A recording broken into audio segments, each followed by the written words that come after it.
Hi అండి. Present అంతా online అయిపోతుంది కదా.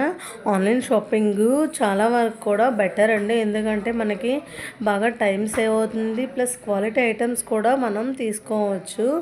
బట్ ఎక్స్పెన్స్ అంటే కొంచెం ఎక్కువగా మనీ పెట్టినట్లయితే మంచి క్వాలిటీ ఐటమ్స్ అయితే వస్తాయండి. ఇన్ కేస్ మనకి నచ్చకపోతే మనకి రిటర్న్ ఆప్షన్ కూడా ఉంది. కాబట్టి ఆన్లైన్ షాపింగ్ ద్వారా మనకైతే చాలా చాలా బెనిఫిట్స్ ఉన్నాయండి. ఈ చూడండి, నేను ఇక్కడ నాయిస్ స్మార్ట్ వాచ్ అయితే బుక్ చేశానండి. ఆఫర్లో వచ్చింది, 1100 పడింది. చాలా చాలా బాగుంది. బ్లాక్ కలర్ ఆర్డర్ ఇచ్చాను, చాలా బాగుంది. ప్లస్ ఏంటంటే దీని ద్వారా మనం బీపీ లెవెల్స్, మనం ఎన్ని స్టెప్స్ వాక్ చేస్తున్నాము, మనం కాల్స్ చేసుకోవచ్చు, సాంగ్స్ వినొచ్చు. ఇలా చాలా ఫెసిలిటీస్ ఉన్నాయండి దీంట్లో. కాకపోతే మన మొబైల్లో యాప్ అనేది డౌన్లోడ్ చేయాలి. చూడండి, మీకు ఏమైనా నచ్చినట్లయితే ఈ వాచ్ డీటెయిల్స్ అన్నీ చూపిస్తున్నాను. కావాలంటే కామెంట్ చేయండి. లింక్ అనేది డిస్క్రిప్షన్లో ఇస్తా.